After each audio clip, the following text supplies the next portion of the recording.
Takapinda muno mu 2003 ndopatakatanga kupinda muno. This is the most beautiful thing that I've been involved in. To give back to the community.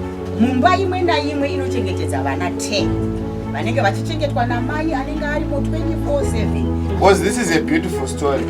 Tine vari ku University 1, vari ku Midland State University, tine 2 vari pa Poly, tine 1 ari pa Magama.